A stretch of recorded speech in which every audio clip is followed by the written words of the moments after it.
Hello guys, आज हम करने जा रहे हैं blood supply to the kidney, जो कि क्लास 10 से। देखिए, मैंने इसका फर्स्ट पार्ट कवर कर रखा है। अगर आपने पहला पार्ट नहीं देखा तो उसका पहला पार्ट जरूर देख करके आए। ठीक है, तो चलिए स्टार्ट करते हैं। देखिए, जो हमारा ब्लड सप्लाई होता है किडनी का, ठीक है, उसमें सबसे पहली बात, ब्लड लेके आता कौन है और बाहर लेके जाता कौन है। जो हमारा ब्लड लेके आता है किडनी तक वो हमारा होता है रीनल आर्टरी, और जो ब्लड को लेके जाता है वो हमारा लेके जाता है रीनल वेन। ठीक है, तो इसको हम थोड़ा सा डीप में समझेंगे। तो चलिए स्टार्ट करते हैं। जैसे देखिए, हमारा यहाँ पे क्या है, ये हमारा बोमेंस कैप्सूल है। ठीक है, क्या है, बोमेंस कैप्सूल है। और आगे का पार्ट क्या है, फिर यहाँ पे हमारे आगे का नेफ्रॉन पार्ट है, ये हमारा PCT, loop of Henle, then हमारा डीसीटी, फिर उसके बाद से कलेक्टिंग डक्ट हो गया। ठीक है, तो देखिए, जो हमारा किडनी होता है, ठीक है, सॉरी, जो हमारा नेफ्रॉन होता है उसमें क्या रहता है। देखिए, जैसे हमारा ये हमारा बोमेंस कैप्सूल है। ठीक है, फिर हमारा क्या होगा, एक हमारी जो जो आर्टरी होती है वो क्या होती है, वो ब्लड लेके आती है। ठीक है, तो देखिए ये, और जो ब्लड लेके आती है वो कौन होती है, वो एफरेंट आर्टेरियोल होती है। ठीक है, और वो क्या होती है, वो मोटी होती है, थोड़ी सी ब्रॉड होती है। ठीक है, और फिर वो क्या करती है, यहाँ आती है और यहाँ पे एक टफ्ट ऑफ कैपिलरीज बन जाता है, मतलब एक गुच्छा टाइप का बन जाता है। ठीक है, और फिर वो आगे जा करके निकल जाती है, और जब निकलती है तो उसको हम क्या बोलते हैं, इफरेंट आर्टेरियोल। और वो कैसी होती है, वो थोड़ी सी नैरो होती है, पतली होती है। ठीक है, तो देखिए, अब जब यहां से ब्लड लेके कौन आ रहा है, वो आ रहा है हमारा एफरेंट आर्टेरियोल। ठीक है, और लेके जा कौन रहा है, इफरेंट आर्टेरियोल। ठीक है, जो लेके आ रहा है वो क्या है, वो ब्रॉडर है, और जिधर से निकल रहा है वो हमारा क्या है, इफरेंट आर्टेरियोल, वो नैरोवर है। ठीक है, तो देखिए यहाँ पे इस डायग्राम में क्या है कि ये हमारा बोमेंस कैप्सूल है। ठीक है, और ये देखिए हमारा ये रीनल आर्टरी है। ठीक है, रीनल आर्टरी आगे चल करके एफरेंट आर्टेरियोल बनाती है, और एफरेंट आर्टेरियोल जो होता है हमारा ब्रॉडर होता है, ब्रॉडर जा करके वो क्या बनाता है, यहाँ पे ग्लोमेरुलस बनाएगा। ग्लोमेरुलस से फिर आगे कंटिन्यू होता है इफरेंट आर्टेरियोल के फॉर्म में। ठीक है, जब ये इफरेंट आर्टेरियोल के फॉर्म में आगे निकलता है, फिर ये कैपिलरीज किसके अराउंड जाती है, कैपिलरीज जाती हैं पीसीटी और डीसीटी के अराउंड, और लूप ऑफ हेनले के अराउंड जाती हैं, और उधर से क्या होती हैं, घूमती हैं। जैसे कि आप बुक में देखिए, इसमें क्या है कि हमारा यहाँ पे क्या है, बोमेंस कैप्सूल है। ठीक है, और इस बोमेंस कैप्सूल से इधर से एफरेंट आर्टेरियोल निकल रही है, और एफरेंट आर्टेरियोल यहाँ पे क्या बना ले रही है, ग्लोमेरुलस, और फिर उसके बाद से आगे जाकर के इफरेंट में टूट रही है। और इफरेंट में फिर इफरेंट जाती है किसके अराउंड, किसकी सराउंड करती है, पहले पीसीटी, फिर उसके बाद से loop of Henle, then DCT. ठीक है, ऐसे करता है। तो यहाँ पे हमारा क्या है, जो एफरेंट है वो किधर जा रही है, फिर पीसीटी के अराउंड जा रही है, फिर डीसीटी के अराउंड जा रही है। ठीक है, और फिर नीचे जा रही है loop of Henley, loop of Henley से फिर यहाँ पे क्या, रेनल वेन्यूल में, मतलब फिर ये अब रेनल वेन्यूल में आगे कंटिन्यू होकर के, और रेनल वेन से वो ब्लड सप्लाई की हो रही है, मतलब जो हमारी आर्टरीज है वो बाहर निकल जा रही है। ठीक है, तो देखिए, जो हमारा डिफरेंट आर्टेरियोल है वो कंटिन्यू हो जाता है पीसीटी और डीसी की तरफ। ठीक है, पीसीटी और डीसीटी की तरफ कवर होने के बाद जब उसको कवरिंग करती है, देखिए यहाँ से डिफरेंट आर्टेरियोल निकला, यहाँ पे पीसीटी है, डीसीटी है, इसको कंटिन्यू चारों तरफ से घेर रहा है। ठीक है, तो यहाँ पे क्या, इसको हम बोलते हैं पेरिट्यूबुलर कैपिलरीज। जो हमारी आगे जो कैपिलरी पीसीटी और डीसीटी को कवर करती है, मतलब उसके अराउंड घूमती है। ठीक है, उसको हम क्या बोलते हैं, पेरिट्यूबुलर कैपिलरीज बोलते हैं। और फिर यही कैपिलरीज आगे जाती है लूप ऑफ हेनले की तरफ। ठीक है, ये देखिए, जो हमारा इधर वाला क्या है, डिसेंडिंग लूप ऑफ हेनले, और इधर वाला हमारा असेंडिंग लूप ऑफ हेनले। ठीक है, तो असेंडिंग और डिसेंडिंग लूप ऑफ हेनले की तरफ जाती है, और इसको हम बोलते हैं वासा रेक्टा। यहाँ पे क्या बोलते हैं इसको, यहाँ पे हम बोलते हैं वासा रेक्टा बोलते हैं। ठीक है, और फिर ये फाइनली किधर से निकलती है, रिनल वेन्यूल आगे जाकर के फिर ये रिनल वेन में कंटिन्यू हो जाती है। ठीक है, फिर देखिए ब्लड सप्लाई में हमारा क्या है, ब्लड सप्लाई पहले रेनल आर्टरी से फिर हमारा एफरेंट आर्टेरियोल क्या बना लेगा, ग्लोमेरुलस बना लेगा।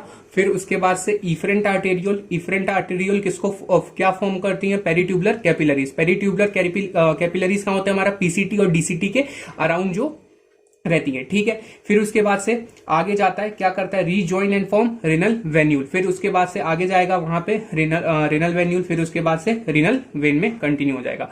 ठीक है, पेरिट्यूबुलर कैपिलरीज से लूप ऑफ हेनले के पास से रेनल वेन्यूल फिर रेनल वेन। ठीक है, देखिए capillaries around PCT and DCT known as peritubular capillaries, उसको हम किस नाम से जानते हैं, पेरिट्यूबुलर कैपिलरीज के नाम से जानते हैं। और जो कैपिलरीज हमारी लूप ऑफ हेनले के पास में होती हैं, ठीक है, उसको हम किस नाम से जानते हैं, वासा रेक्टा के नाम से जानते हैं। ठीक है, जैसे कि आप इसमें देखिए, जो हमारी कैपिलरीज है पीसीटी और डीसीटी के पास, ठीक है, उसमें क्या है हमारा, इसको हम क्या बोल रहे हैं, पेरिट्यूबुलर कैपिलरीज। देखिए इसमें जो है इसको सेपरेट करके दिखाया गया है, वरना अगर आप इसको क्लियर देखेंगे जब इसकी इमेज को, तो पीसीटी और डीसीटी कुछ ऐसा होता है, ठीक है। उसके बाद से जो लूप ऑफ हेनले के पास जो आपको कैपिलरीज दिख रही है, इसको हम क्या बोल रहे हैं, इसको हम बोल रहे हैं वासा रेक्टा, ठीक है।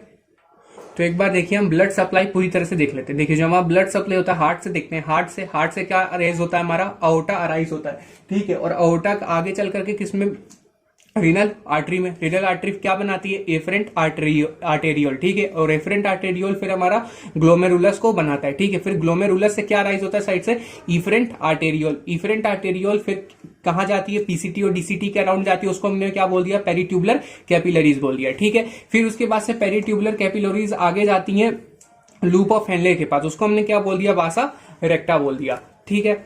फिर उसके बाद से रेनल आर्टरी के बाद से रेनल वेन के बाद से इंफीरियर वेना कावा, और इंफीरियर वेना कावा से फिर वापस से हार्ट में, ठीक है।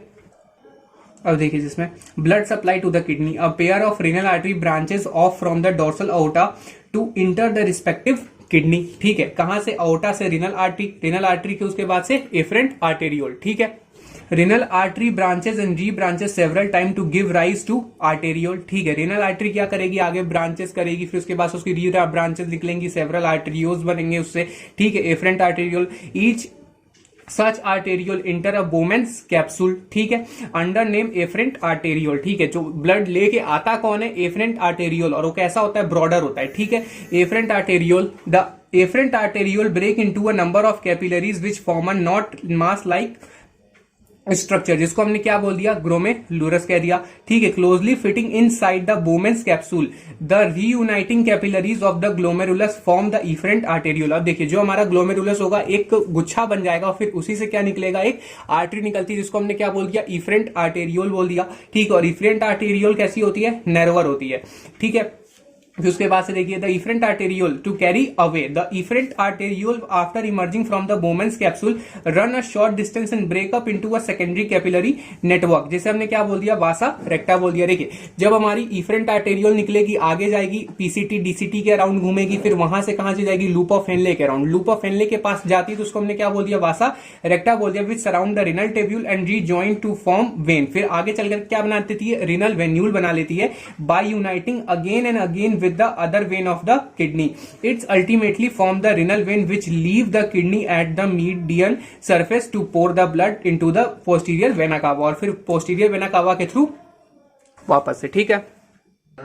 अब देखिए अब हम आते हैं यूरिन फॉर्मेशन पे, ठीक है। यूरिन फॉर्मेशन हमारा 3 स्टेप में होता है, ultra filtration, reabsorption and tubular secretion. देखिए अल्ट्रा फिल्ट्रेशन, जैसे अल्ट्रा फिल्ट्रेशन में हमारा क्या होता है, जो कंप्लीटली सब कुछ आउट ऑफ ब्लड निकाल दिया जाता है। जैसे मानिए कि आप बैग वैग रखते हैं, ठीक है, आपने टाइम टेबल सेट किया, ठीक है, तो सबसे पहले आप क्या करते हैं, उस बैग में से सारी किताबें आप बाहर निकाल देते हैं। फिर सारी किताबें बाहर निकालने के बाद क्या होते हैं, जो जिस डे जाते हैं, जिस सब्जेक्ट का पीरियड लगना होता है, उसी सब्जेक्ट के पीरियड के हिसाब से आप वापस से बुक्स को अंदर रखते हैं, ठीक है। अब उसमें जो बुक्स रहती हैं, अब उसमें भी कुछ टेक्स्ट बुक हो गई, राइटिंग बुक्स हो गई, ठीक है। मानिए उसमें रीडिंग बुक है, टेक्स्ट बुक भी आपने रख लिए, तो आखिरी में क्या होगा, एनर्जी लगा करके उसमें से आप क्या करेंगे, उसमें जो आपका टेक्स्ट बुक होगा, मानिए उस दिन रीडिंग होनी है, तो सिर्फ आप रीडिंग वाली बुक रखेंगे, और टेक्स्ट बुक वापस से फिर आप क्या कर देंगे, बाहर निकाल देंगे, ठीक है। तो अल्ट्रा फिल्ट्रेशन में आपने क्या कर दिया, बैग से सब कुछ आपने पहले बाहर निकाल दिया, ठीक है। फिर उसके बाद से रीअब्जॉर्प्शन में क्या किया, जो सिलेक्टिव आपको चाहिए था उस सिलेक्टिव को क्या कर लिया, वापस से बैग के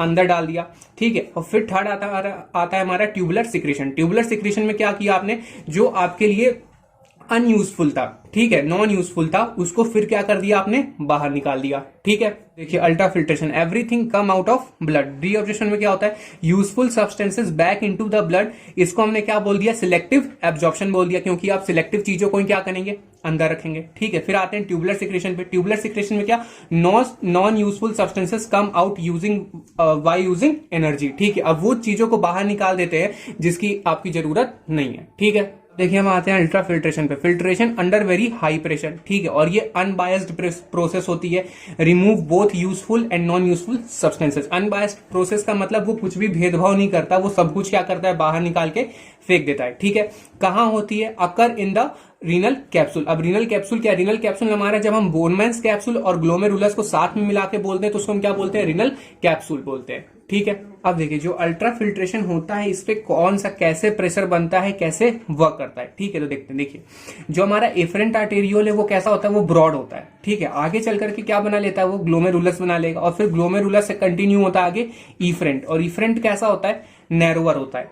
ठीक है, फिर देखिए जो हमारा बोमेंस कैप्सूल होता है, ठीक है, जो बोमेंस कैप्सूल होता है जो उसकी अंदर वाली लेयर होती है, यहाँ पे छोटे छोटे छेद होते हैं जिसको हम बोलते हैं स्लिट स्पोर्स। ठीक है, इतना आपको डीप पढ़ना नहीं है, बस जानकारी जान लीजिए। ठीक है, तो इसमें क्या होता है? स्लिट स्पोर्स होते हैं। देखिए अब यहाँ पे क्या है? ब्रॉडर है और आगे चल करके क्या है? नैरोअर हो रहा है। अब देखिए जैसे पाइप है, पाइप आप किससे कनेक्ट करते हैं? किसी भी आपने नल से पाइप को क्या कर दिया? कनेक्ट कर दिया, और जब नल से जहां से पानी आ रहा है उसका क्या है? वहां पे ब्रॉडर है। ठीक है, और आगे चल करके आपने पाइप का जो उसका माउथ था उसको आपने प्रेस करके क्या कर दिया? पतला कर दिया। तो आगे देखेंगे कि जो पाइप का माउथ होगा वहां पे क्या हो जाएगा? प्रेशर क्या हो जाएगा? बढ़ जाएगा। ठीक है, और अगर बीच में कहीं पाइप अगर छेद हो गया तो वहां पे तो प्रेशर अलग ही रहता है। ठीक है, तो देखिए इसमें क्या हो रहा है कि जो एफरेंट आर्टेरियोल है हमारा ब्रॉडर है और इफरेंट हमारा कैसा है? नैरोअर है। ठीक है, तो देखिए जो हमारा पाइप है बीच में क्या हो जाएगा? अगर उस पर कहीं छेद हो जाएगा तो वहां से क्या होगा? वहां से भी अगर जो पानी निकलेगा वो भी प्रेशर के साथ थोड़ा सा निकलेगा। ठीक है, तो वही चीज यहाँ पे होती है। ठीक है, तो देखिए जब यहाँ पे अल्ट्रा फिल्ट्रेशन होता है तो उसमें क्या क्या वहां पे रह जाता है और क्या क्या बाहर आ जाता है। देखिए जो यहाँ पे स्लिट स्पोर्स होते हैं ना, स्लिट पोर क्या करते हैं? एक मैक्सिमम मतलब उनके हिसाब से, ठीक है, मानिए छेद जितना रहेगा उससे जो चीज उस छेद से जो छोटी रहेगी वही तो बाहर आएगी ना। अब जो उस छेद से जो बड़ी चीज हो जाएगी वो बाहर नहीं आएगी। ठीक है, तो देखिए उसमें से क्या होता है? प्लाज्मा बाहर आ जाता है। ठीक है, लेकिन प्लाज्मा के जो प्रोटीन होते हैं इस जो स्लिट स्पोर होते हैं इससे बड़े होते हैं, इसलिए वो क्या कर जाते हैं? यहीं रुक जाते हैं। ठीक है, और जो सेल्स होते हैं वो भी बाहर नहीं आते, जैसे कि हमारा सेल्स आरबीसी, डब्ल्यूबीसी ये सब नहीं आते हैं बाहर, क्योंकि इनका क्या होता है? साइज स्लिट स्पोर से बड़ा होता है। ठीक है, फिर उसके बाद से ग्लूकोज बाहर आ जाएगा, सॉल्ट्स बाहर आ जाएंगे। ठीक है, सोडियम वगैरह, वाइटामिन बाहर आ जाएंगे, मिनरल्स बाहर आ जाएंगे, वाटर बाहर आ जाएगा और हार्मोन्स बाहर आ जाएंगे। ठीक है, 180 litre per day glomerulus filtrate form, कितना फॉर्म होता है? 180 लीटर ग्लोमेरुलस फिल्ट्रेट फॉर्म होता है पर डे। लेकिन आपको याद क्या रखना है? आपको याद रखना है 24 आवर में आपकी बुक में दे रखा है 60। अगर आपकी बुक में किसी बुक में 160 लीटर दे रखा हो, किसी बुक में 180 लीटर दे रखा। अगर आपकी बुक में 160 लीटर है तो आप उसको याद रखिए, और अगर आपकी बुक में 180 लीटर है तो आप उसको याद रखिए। ठीक है, अब देखिए factor responsible for the ultra filtration, किस वजह से अल्ट्रा फिल्ट्रेशन होता है? ठीक है, ग्लोमेरुलस हाइड्रोस्टैटिक प्रेशर पहला हो जाएगा। तो ग्लोमेरुलस हाइड्रोस्टैटिक प्रेशर क्या है? Due to broad afferent arteriole and narrow efferent arteriole. तो इसमें देखिए जैसे कि हमारा जो एफरेंट है वो कैसा है? ब्रॉडर है, और इफरेंट हमारा कैसा है? नैरोअर है। तो इस वजह से क्या होगा? हमारा यहाँ पे हाइड्रोस्टैटिक प्रेशर एक क्रिएट हो जाएगा, जिस वजह से क्या होता है? इस हाइड्रोस्टैटिक प्रेशर क्रिएट होने की वजह से क्या होता है? स्लिट फ्लोर से जो हमारी जो चीजें रहती हैं वो क्या हो जाती हैं? बाहर आ जाती हैं। ठीक है, सेकंड देखिए हमारा सेकंड है blood colloidal osmotic pressure due to accumulation of blood protein. अब देखिए इन सब चीजों को आपको डीप में नहीं करना, आपको बस इतना याद रखना है glomerulus hydrostatic pressure due to broad efferent arteriole and narrow efferent arteriole. और हमारा थर्ड है कैप्सुलर हाइड्रोस्टैटिक प्रेशर। इन दोनों को आपको डिटेल में जानने की जरूरत नहीं है। ठीक है, अब देखिए अब हम आते हैं अपने रीअब्जॉर्प्शन पे। अब रीअब्जॉर्प्शन में क्या होता है? जो हमारे यूजफुल, देखिए हमने अल्ट्रा फिल्ट्रेशन में सारी चीजें क्या कर दी? बाहर निकाल दी। अब रीअब्जॉर्प्शन में क्या करेंगे? जो यूजफुल सब्सटेंसेस होगा उसको वापस से अंदर रख लेंगे। तो देखिए absorption of useful substances back into blood occur in various part of nephrons. और रीअब्जॉर्प्शन क्या होता है? हर जगह various part of the nephrons में होते हैं, जैसे कि हमारा PCT, proximal convoluted tubule, loop of Henley, distal convoluted tubule, और थोड़ा सा रीअब्जॉर्प्शन कलेक्टिंग डक्ट के अंदर भी होता है। ठीक है, लेकिन सबसे ज्यादा रीअब्जॉर्प्शन कहां पे होता है? सबसे ज्यादा हमारा रीअब्जॉर्प्शन होता है पीसीटी में। ठीक है, सबसे ज्यादा रीअब्जॉर्प्शन हमारा कहां पे होता है? पीसीटी के अंदर होता है।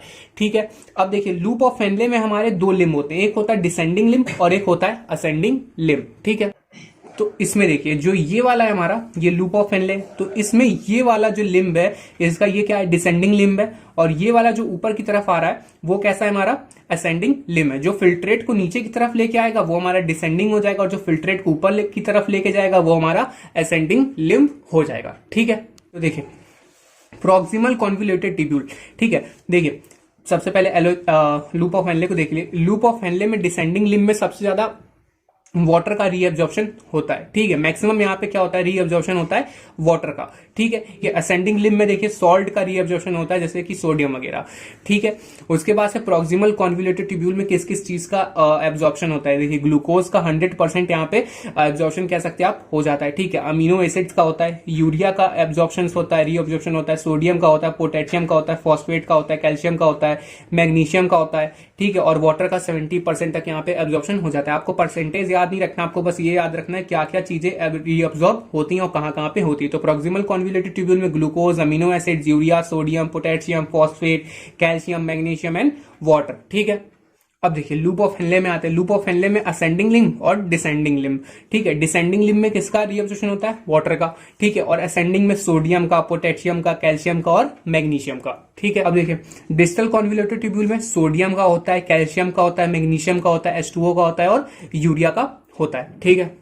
कलेक्टिंग डक्ट में देखिए, कलेक्टिंग डक्ट में सोडियम का, H2O का और यूरिया का क्या होता है, रीअब्जॉर्प्शन हो जाता है, ठीक है। देखिए अब हमारा रीअब्जॉर्प्शन के बाद नंबर आता है ट्यूबुलर सिक्रेशन का। ट्यूबुलर सिक्रेशन में क्या होता है कि कुछ ऐसी चीजें जब रीअब्जॉर्ब हो जाने के बाद, कुछ ऐसी चीजें जिसका अभी भी लग रहा है कि हाँ वो अब यूज नहीं की जा सकती, अब उसको क्या होगा, उसमें एनर्जी लगा करके क्या करते हैं, उसको बाहर निकालते हैं, ठीक है। जैसे certain substances like potassium in the normal course and a large number of foreign chemical including drug like penicillin are passed into the forming urine in the distal convoluted tubule. This passage involve the activity of the cell of the tubular wall, hence it is called tubular secretion. इसे हम क्या कहते हैं, tubular secretion कहते हैं, ठीक है। तो देखिए हमारी पूरी बॉडी में जो हमारा ग्लोमेरुलस फिल्ट्रेट प्रोड्यूस होता है 24 घंटे में 160 लीटर या फिर 180 लीटर, वो आप अपने बुक के अकॉर्डिंग देख लीजिएगा, ठीक है। और जो यूरिन बनता है, यूरिन कितना बनता है, वह 1 से 2 लीटर या फिर आप 1.2 लीटर आप इसको कह सकते हैं कि 1.2 लीटर यूरिन फॉर्म होता है पर डे। लेकिन जो आपका ग्लोमेरुलस फिल्ट्रेट होता है वो कितना होता है, 160 लीटर से लेकर के 180 लीटर तक। अब आप खुद सोचिए कि 180 लीटर ग्लोमेरुलस फिल्ट्रेट फॉर्म हो रहा है और उसमें से हम क्या कर रहे हैं, 1 से 2 लीटर तक या फिर 1.2 लीटर तक यूरिन को हम सिर्फ पास आउट करते हैं, ठीक है। तो इसका मतलब सबका सब कुछ पास आउट नहीं होता है, ठीक है। कुछ चीजें रीअब्सॉर्ब हो जाती हैं, ठीक है। देखिए एक बार यूरिन एक्सक्रीशन देख लेते हैं। Final urine passes into collecting duct to the pelvis and through the ureter. अब देखिए जब हमारा यूरिन फॉर्मेशन हो जाता है उसके बाद से कहां आ जाता है, पेल्विस से यूरेटर के अंदर। और यूरेटर में देखिए हमारा एक मूवमेंट होता है जिसको हम बोलते हैं पेरिस्टेल्सिस मूवमेंट। कैसा मूवमेंट होता है, पेरिस्टेल्सिस मूवमेंट, ठीक है। तो पेरिस्टेल्सिस मूवमेंट कुछ इस टाइप का होता है, उसकी मसल्स कॉन्ट्रैक्ट रिलैक्स करती हैं और ऐसे आगे चल करके यूरिन को भेज देंगी कहां पे, यूरिनरी ब्लैडर में, ठीक है।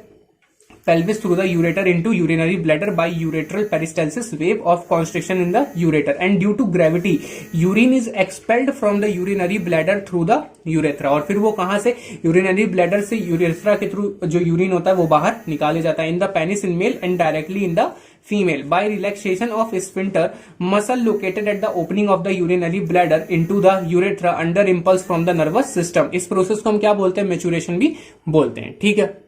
आते हैं फिजिकल प्रॉपर्टीज ऑफ यूरिन, ठीक है। तो फिजिकल प्रॉपर्टीज जैसे उसका कलर, वॉल्यूम, पीएच, ऑर्डर या फिर स्पेसिफिक ग्रेविटी। तो देखिए कलर उसका कैसा होता है, clear yellow due to pigment urochrome. किस पिगमेंट की वजह से, ये याद रखिएगा, यूरोक्रोम पिगमेंट की वजह से उसका कलर कैसा होता है, येलो होता है। कलर वेरीज विद डाइट, और जिस अकॉर्डिंग आपकी डाइट होगी उस अकॉर्डिंग उसका कलर क्या हो सकता है, वेरी कर सकता है, ठीक है। वॉल्यूम कितना रहता है, 1 to 1.5 litre per day but varies, और ये भी क्या करता है, कभी कभी वेरी हो जाता है, मतलब 1 से 2 लीटर तक जा सकता है, ठीक है। पीएच 5 to 8 रहता है, ठीक है। Usually it is slightly acidic, pH equals to 6। Protein diet make it more acidic while vegetable diet make it alkaline, ठीक है। फिर उसके बाद से ऑर्डर देखिए, on standing the smell of urine become strong ammonia like due to bacterial activity otherwise faint smell. Specific gravity 1.003 to 1.035। अब आते हैं कॉन्स्टिट्यूशन ऑफ यूरिन पे। The normal human urine consist of about 95% of water. क्या होता है उसमें, 95% water होता है और 5% सॉलिड वेस्ट होता है dissolve in it. The percentage of solid waste में slightly vary according to food taken. अब जिस अकॉर्डिंग आप फूड लेंगे, जैसे प्रोटीन कंटेंट ज्यादा लेंगे तो उससे क्या हो जाएगा, जो हमारा सॉलिड वेस्ट होगा उसका जो अमाउंट होगा वो बढ़ जाएगा, नाइट्रोजिनस अमाउंट का वेस्ट हमारा क्या हो जाएगा, बढ़ जाएगा, ठीक है। उसके बाद से and according to the time after taking food but usually they are approximately in gram per litre of urine as follows, ठीक है। तो देखिए जैसे कि हमारे organic matter in gram per litre और इनऑर्गेनिक मैटर ग्राम पर लीटर देख ले, तो जैसे कि ऑर्गेनिक में हमारा यूरिया हो गया 2.3, क्रिएटिनिन हो गया 1.5, यूरिक एसिड 0.7, अदर्स 2.6, और इनऑर्गेनिक मैटर में sodium chloride 9.0, sodium potassium chloride 2.5, ammonia 0.6, other 2.5, ठीक है। Beside the normal constituent the urine में pass out certain hormone and also certain medicine like the antibiotics and the excess vitamin. देखिए जो हमारा क्या कहते हैं सॉलिड वेस्ट होता है, सॉलिड वेस्ट के होते हुए भी और क्या क्या हमारे यूरिन में बाहर निकलता है, जैसे कि हमारे कुछ हार्मोन्स हो गए, ठीक है, और जो हम लोग मेडिसिन लेते हैं, ठीक है, उसके कुछ एंटीबायोटिक्स टाइप या फिर वाइटामिन हमारे निकलते हैं, ठीक है। एबनॉर्मल कॉन्स्टिट्यूशन इन यूरिन, अब जैसे एबनॉर्मेलिटी जैसे कि ब्लड सेल्स, जैसे हमने अभी मैंने बताया था कि अगर जो हमारे सेल्स होते हैं वो क्या रहते हैं स्लिट स्पोर के उधर ही रह जाते हैं, ठीक है। अगर हमारे यूरिन में अगर ब्लड सेल्स भी अगर हमारे आने लगेंगे जैसे आरबीसी डब्ल्यूबीसी, ठीक है, तो इसको हम क्या बोलेंगे haematuria. In this condition blood passes, जैसे ब्लड सेल्स हमारे आरबीसी अगर आएगी तो उसको हम क्या बोलेंगे हीमोट्यूरिया बोल देते हैं, और अगर डब्ल्यूबीसी आने लगते हैं, डब्ल्यूबीसी मतलब पस सेल्स, उसको हम क्या बोल देते हैं पायूरिया बोल देते हैं, ठीक है। In this condition blood passes with urine due to some infection in urinary tract, kidney stone या फिर ट्यूमर हो सकता है, ठीक है। अब ग्लूकोज, जैसे ग्लूकोज अगर ज्यादा आने लगे, ठीक है, in a condition called glycosuria, excess glucose passes with urine due to diabetes mellitus, इस कंडीशन को हम क्या बोलते हैं डायबिटीज मेलेटस, शुगर डायबिटीज, ठीक है। तो देखिए अब हम आते हैं एल्ब्यूमिन पे। Due to high blood pressure और due to increase permeability of the Bowman's capsule membrane on account of bacterial infection, albumin protein may be secreted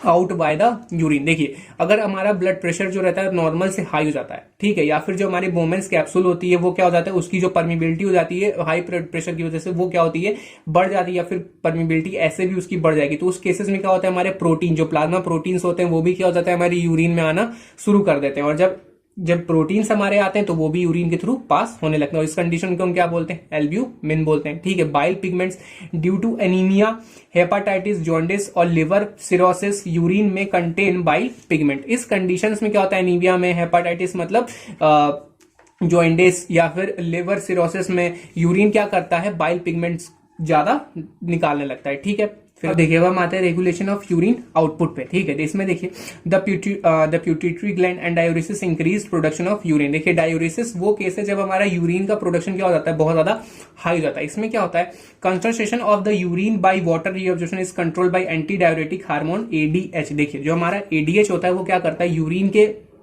secretion को कंट्रोल करता है, ठीक है। अगर किसी कारणवश देखिए हमारा जो एडीएच है वो कहां से निकलता है, पहली बात तो posterior lobe of pituitary gland से हमारा एडीएच निकलता है, ठीक है। एक पोस्टीरियर लोब होता है और एक एंटीरियर लोब होता है पिट्यूटरी ग्लैंड का, तो एडीएच हार्मोन कहां से निकलता है posterior lobe of pituitary gland, ठीक है। और अगर एडीएच का सिक्रीशन क्या हो जाता है हमारी बॉडी में रिड्यूस हो जाता है, तो ये क्या कर देगा यूरिन के प्रोडक्शन को काफी ज्यादा बढ़ा देता है, ठीक है। तो इस कंडीशन जब हमारा यूरिन का प्रोडक्शन काफी लॉन्ग टर्म तक बढ़ा रहे इंक्रीज रहे तो उसको हम क्या बोलते हैं डायूरेसिस बोलते हैं, ठीक है। Substances that increase the formation of urine, जो जिस वजह से हमारा जो यूरिन का फॉर्मेशन होता है वो काफी ज्यादा बढ़ जाता है उसको हम बोलते हैं जिस सब्सटेंसेस की वजह से, और उस सब्सटेंसेस को बोला जाता है डायूरेटिक्स। जैसे कि example liquid diet, tea, coffee, alcohol etcetera, इन सब का सेवन करने से क्या होता है हमारा जो यूरिन आउटपुट होता है काफी ज्यादा बढ़ जाता है, ठीक है। आप हम देखते हैं ऑस्मो रेगुलेशन को। The kidney while removing waste like urea from the blood also regulate its composition, ठीक है। The percentage of water and salt, this function is called osmoregulation. जो हमारी किडनी है, ठीक है, वो क्या करती है ब्लड को जब हमारे यूरिया को ब्लड में से निकाल देती है, या फिर जो ऑल्सो रेगुलेट्स उसके कॉम्पोजिशन को भी क्या करती है रेगुलेट करती है, ठीक है। इस फंक्शन को हम क्या बोलते हैं ऑस्मो रेगुलेशन बोलते हैं, ठीक है।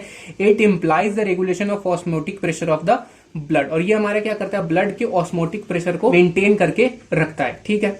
ड्रिंकिंग इनफ वाटर डायरेक्टली और through food help the kidney in their proper working in tropical climate. देखिए जिस हिसाब से आप पानी पिएंगे, जिस हिसाब से आप खाना खाएंगे, ठीक है, वो क्या करेगा हमारी किडनी को प्रॉपर वर्किंग में हेल्प करता है, ठीक है। जो वाटर होता है, वाटर हमारी टॉक्सिसिटी को बॉडी के में क्या करता है एक्सक्रीट करने में हेल्प करता है, ठीक है। In tropical climate as in our own country we drink a lot of water during summer. जैसे कि हम समर के टाइम में, गर्मी के टाइम में क्या करते हैं पानी ज्यादा पीते हैं, ठीक है। और we urinate fewer time in summer then in winter and the urine passed generally is thicker, ठीक है।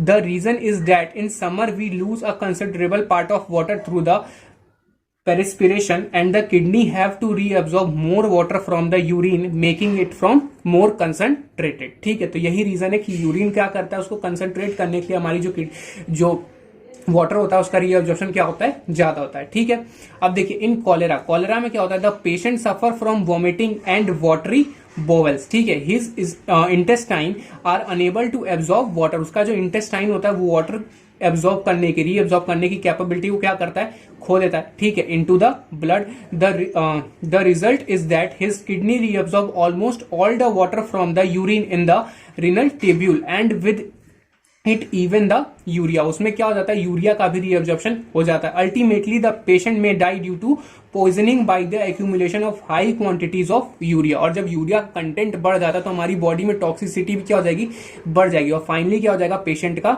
डेथ हो जाएगा। ठीक है, इन हिज बॉडी यूरेमिया, इस कंडीशन को हमने क्या कह दिया, यूरेमिया। ठीक है, the immediate treatment is to replenish water in the blood by glucose saline drip और by giving oral dehydration solution ORS through the mouth. ठीक है, अब देखिए आते हैं लास्ट में आर्टिफिशियल किडनी पे। ठीक है, if one kidney is damage और remove for some reason the other kidney alone is sufficient for excretory need. देखिए अगर आपका 2 किडनी होती है, अगर एक किडनी किसी मानिए वो डैमेज हो गई या फिर कुछ उसके साथ हो गया, तो अगर उसको हम रिमूव भी कर देते हैं तो जो हमारी दूसरी वाली किडनी जो बची रहती है वो क्या रहती है, एक पेशेंट को जिंदा रखने के लिए बहुत है, मतलब उसके एडिशन के प्रोसेस को करने के लिए सफिशिएंट है। ठीक है, and the person can lead a normal life but failure of both the kidney would lead to death. अगर दोनों ही किडनी क्या हो जाती है, फेल हो जाती है, मतलब फेलियर हो जाता है उसका, तो वो क्या कर देता है, डेथ को कॉज करेगा। ठीक है, artificial kidney is a dialysis machine, और जो आर्टिफिशियल किडनी होती है वहां पे क्या होता है, डायलिसिस मशीन, वहां पे डायलिसिस किया जाता है। ठीक है, the patient blood is lead from the radial artery in his arm through the machine where the urea and excess salt are removed। देखिए जो हमारा रेडियल आर्टरी होता है, the patient blood is led from the radial artery in his arm through the machine where the urea and excess salt are removed। उसके through हम क्या करते हैं, उसके आर्म से हम क्या करते हैं, ब्लड को लेते हैं, और ब्लड को लेकर के हम क्या करते हैं, उसमें से यूरिया और सॉल्ट को क्या करते हैं, रिमूव करते हैं, मतलब उसका प्यूरिफिकेशन करते हैं ब्लड का, और फिर उसको वापस से हम वेन से भेज देते हैं सेम आर्म में। ठीक है, फिर देखिए in case of permanent damage to the kidney dialysis is to be repeated for the about 12 hours twice a week। देखिए इसको मैंने बहुत ही शॉर्ट में कवर किया है, ये शॉर्ट वीडियोस टाइप की थी। ठीक है, इसका मैं डिटेल वीडियो बाद में अपलोड कर दूंगा। अगर आपके लिए इन्फॉर्मेशन हेल्पफुल हो तो प्लीज लाइक करें, शेयर करें और चैनल को सब्सक्राइब करें। Thank you.